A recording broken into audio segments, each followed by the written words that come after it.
কিছুমান মানুহে মোৰ হাজবেণ্ডক কৈছে যে তোৰ ঘৈণীয়ে তোক এৰি দিলে নি, তাই যে হেনটো নোলোৱাকৈ ভিডিঅ' বনাই ঘূৰি ফুৰিছে।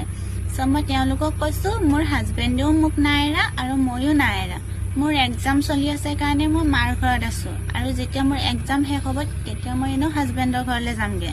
সেইটো কোনো ডাঙৰ কথা নহয়। মই ইয়াত এনে অহা নাই, মই এক্সাম দিবৰ কাৰণে আহিছোঁ, আৰু সেইকাৰণে মই ইমান দিন মাৰ ঘৰত থাকিব লগা হৈছে। এক্সামবোৰতো সপ্তাহটোত শেষ হৈ নাযায়, সপ্তাহটোত 2 দিন এক্সাম থাকে বা কেতিয়াবা 3 দিন এক্সাম থাকে, গতিকে দেৰিটো লাগিবই ন মাৰ ঘৰত থাকোঁতে এক্সাম দিবলৈ আহিলে। চ' তেওঁলোকক কৈছিলে যে মই ভিডিঅ'ত সেন্দুৰ লোৱা নাই।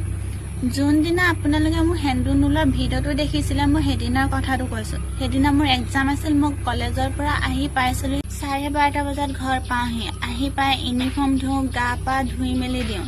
হয়তো তেতিয়া মুখ চুখ ধুওঁতে হয়তো সেন্দুৰটো গুচিও যাব পাৰে, আৰু মইতো কলেজলৈ যাওঁতে মই সেন্দুৰটো ইমানো ডাঙৰকৈ লৈ নাযাওঁ, সৰুকৈ লৈ যাওঁ। সেইটো মোৰ হাজবেণ্ডেও জানে, কাৰণ যেতিয়া মোৰ হাজবেণ্ডে মোক কলেজত থ'বলৈ গৈছিলে তেতিয়া সি নিজেই দেখিছে যে মই সেন্দুৰটো সৰুকৈ লৈ আছোঁ।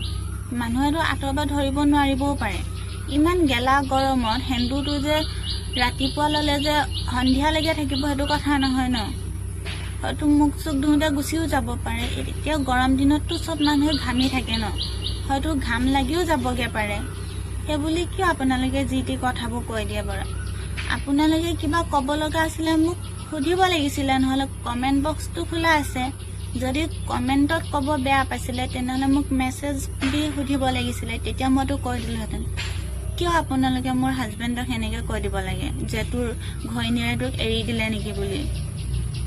কিয় এনে যি টি কথাবোৰ কৈ দিয়ে? আগত কথাটো জানি ল'ব, তাৰ পিছত ক'ব তেনেকৈ।